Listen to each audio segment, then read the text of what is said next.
Audio Jungle. Audio Jungle.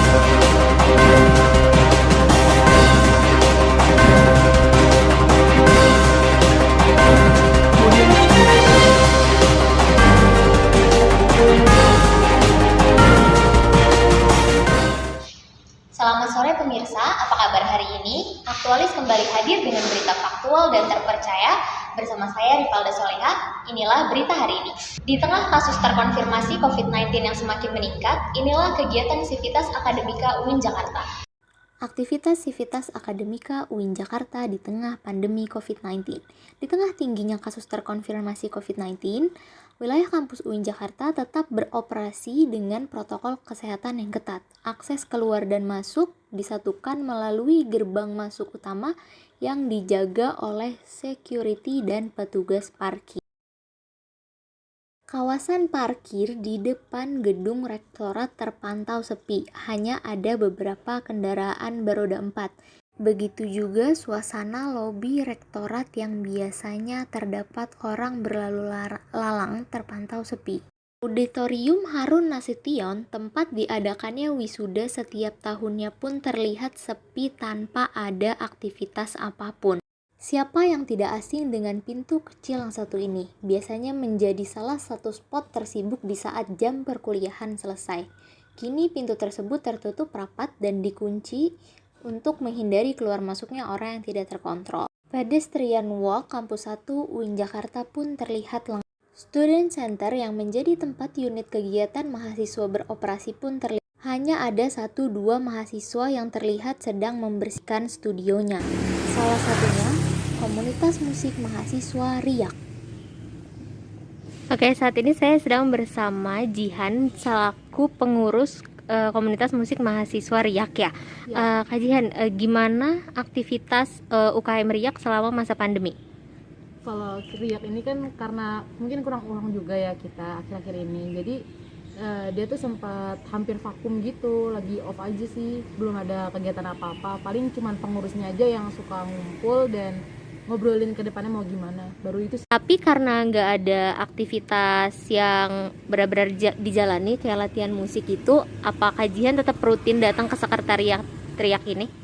Kalau untuk rutin datang ke sini sih enggak ya, cuman kalau misalkan lagi mau ada jadwal buat bersih-bersih kayak hari ini, kita paling datang ke sini rame-rame semua yang pengurus. Cuman kalau buat kayak yang tiap hari ke sini nongkrong di sini kayaknya enggak sih. Oh, enggak juga, karena kampus juga regulasinya kan Iya, cukup ketat ya saat ini. cuma sampai maghrib doang kan dia juga. Suara decitan sepatu pemain olahraga yang beraktivitas di lapangan indoor Student Center sudah tidak terdengar. Begitu juga dengan masjidnya yang sepi tapi tetap dibuka untuk memudahkan bagi mereka yang masih beraktivitas ke kampus. Sekian live report dari kampus UIN Jakarta. Di tengah maraknya makanan kekinian yang muncul saat ini, tidak membuat makanan tradisional kerak telur dilupakan.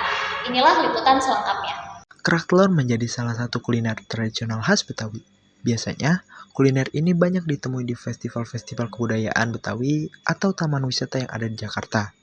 Namun, di depan Universitas Bina Nusantara Rawabelong, Jakarta Barat, terdapat salah satu penjual kerak telur yang masih bertahan selama 3 generasi. Ya, baik pemirsa, sekarang saya tengah berada di Jalan Rawabelong, Jakarta Barat, tepatnya di depan Universitas Bina Nusantara. Di mana tepat di belakang saya itu terdapat salah satu jajanan tradisional yang mungkin sudah jarang ditemuin di kota Jakarta, yaitu kerak telur. Penjual kerak telur itu bernama Daus. Daus merupakan generasi ketiga setelah melanjutkan usaha kerak telur yang diwariskan sang ayah kepadanya. Dirinya menganggap, selain menafkahi keluarga, berjualan kerak telur merupakan salah satu usaha melestarikan makanan Betawi. Istilahnya kita mau ngelestariin juga, soal kalau bukan kita siapa lagi, iya nggak? Daus mengatakan bahwa salah satu keunggulan makanan tradisional adalah tidak termakan oleh waktu. Jadi, sampai kapanpun, makanan tradisional seperti kerak telur ini tidak akan pernah hilang termakan zaman. Cuman kan kalau makanan tradisional istilahnya nggak kemakan sama waktu, ya nggak? Kalau makanan tradisional kan pasti ada musimnya. Daus berharap makanan tradisional seperti kerak telur ini dilestarikan dan jangan punah sampai kapanpun. Ya Kita sih pengennya makanan tradisional gini ya apa terus dilestariin, jangan nyampe punah. Soal kalau nggak itu ntar kalau nggak ada yang lestariin sama nggak ada penikmatnya bingung kita mau nyari kemana, ya enggak?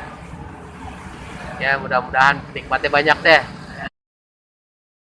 Ahmad Fakih Zuhair menyampaikan dari Rawabelong, Jakarta Barat. Rabu malam kemarin terjadi kecelakaan di pintu masuk tol Bintaro Jaya. Berikut berita selengkapnya. Selamat malam pemirsa, saat ini saya sedang berada di lokasi di mana tempat kejadian amukan massa terhadap seorang pengendara mobil yang diduga merupakan pelaku tabrak lari. Pelaku ini menabrak lari beberapa pengguna jalan di sekitaran Bintaro hingga Ciledug. Pelaku dengan keadaan mabuk tidak mau berhenti ketika menabrak pengemudi jalan, sehingga membuat massa kesal dan mengejar pelaku dari arah Bintaro hingga Ciledug. Naasnya, selama kejar-kejaran pelaku malah menabrak pengemudi jalan yang lain. Ketika pelaku tertangkap, massa langsung menghakimi pelaku dan menghancurkan mobil si pelaku hingga hancur. Saat ini pelaku diamankan di pos pintu tol untuk dimintai keterangan lebih lanjut. Sekian laporan dari saya dari tempat kejadian dan saya kembalikan ke studio. Pandemi yang tak kunjung usai membuat banyak sektor usaha terhambat, salah satunya di bidang food and beverage. Beginilah cara mereka bertahan.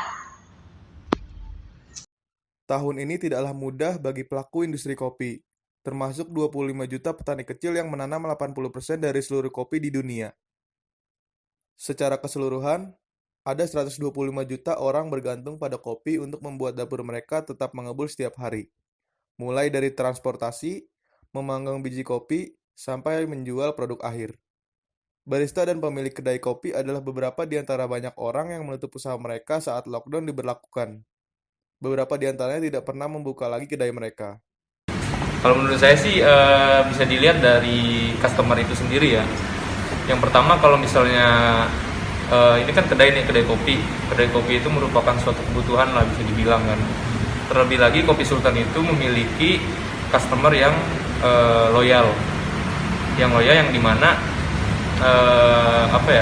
Kopi Sultan ini bisa menjadi kebutuhan bagi mereka gitu. Jika misalnya kita tutup itu nggak akan mungkin juga karena customer di sini pun sudah bisa dibilang sering kesini gitu.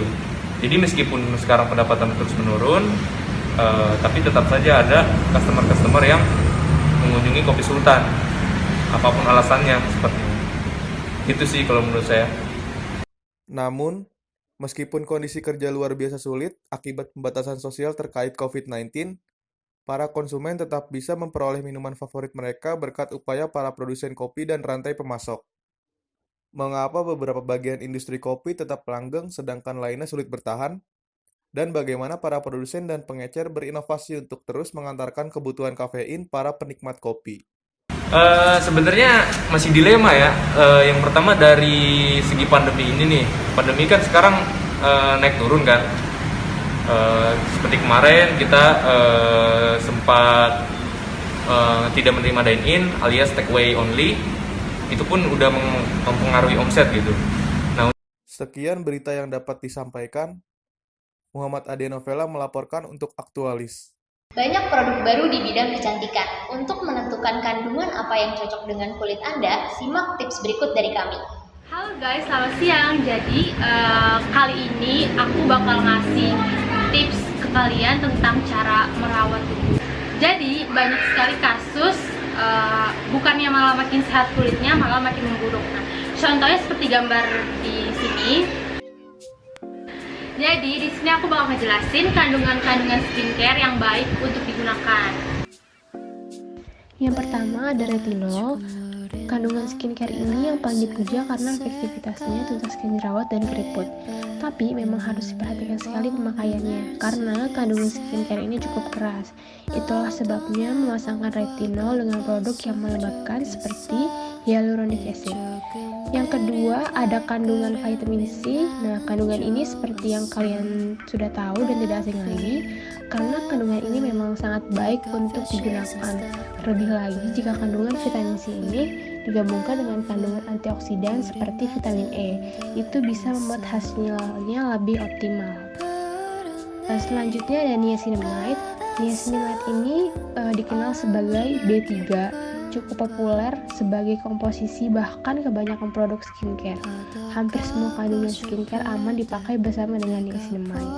Jadi ini salah satu brand skincare yang aman untuk digunakan, salah satunya produk dari Scarlett, dan ini kandungannya bakal aku jelasin. Kandungan utama pada serum Scarlett ini adalah aqua, tea tree, salicylic acid, dan vitamin C. Nah, seperti yang tertera pada kandungan utama skincare ini memiliki kandungan tea tree water yang dapat menenangkan kulit kemerahan dan peradangan pada jerawat. Selain itu, ada kandungan vitamin C yang baik untuk mencerahkan kulit. Selanjutnya ada kandungan aqua, itu cocok untuk melembabkan kulit yang kering. Jadi di sini aku bakal ngasih tips ke kalian cara memilih skincare dengan baik. Yang pertama, pastikan skincare tersebut terdaftar di BPOM. Yang kedua, pilih skincare sesuai dengan jenis kulit kalian. Yang ketiga, harus teliti dalam melihat kandungan isi skincare tersebut. Yang keempat, teliti juga dalam melihat tanggal expired di skincare itu. Nah, sekian tips dari aku, semoga bermanfaat. Imbas pandemi, sejumlah toko di kawasan Ciledug terpaksa tutup. Berikut liputan selengkapnya. Terima kasih. Saya sekarang sudah berada di daerah Ciledug, di pertokoan daerah Ciledug. Jadi ini kondisi sekarang ini akibat imbas pandemi COVID-19 di Ciledug. Mencegah meluasnya wabah virus corona, sejumlah toko di kawasan Ciledug menutup sementara tokonya. Penutupan operasional dilakukan beberapa minggu demi menjaga penyebaran virus corona. Namun, penutupan operasional ini tidak berlaku bagi seluruh toko. Beberapa toko yang melayani kebutuhan dasar tetap buka, dan bagi tenan khusus untuk makanan diberlakukan take away dan delivery.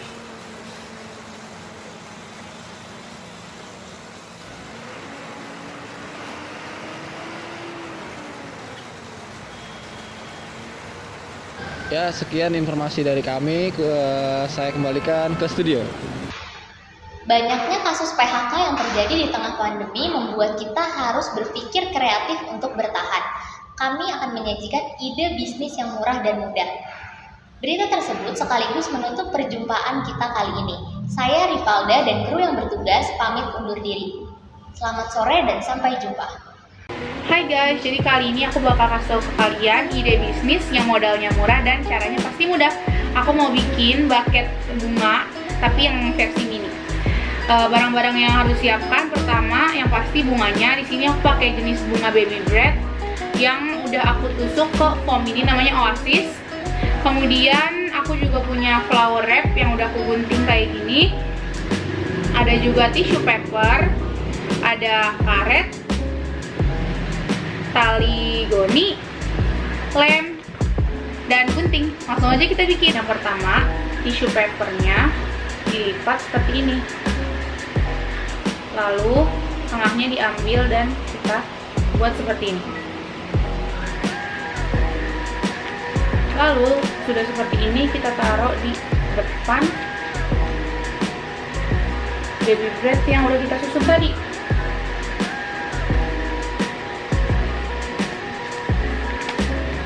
Kemudian kita ulang step ini di sini.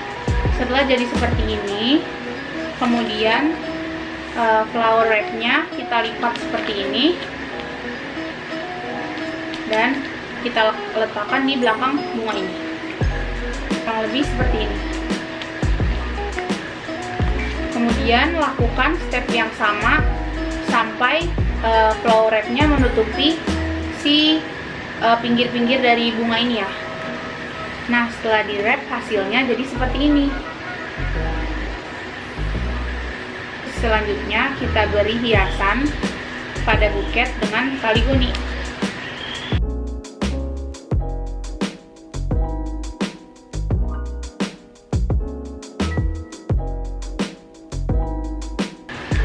Ini dia hasil akhirnya.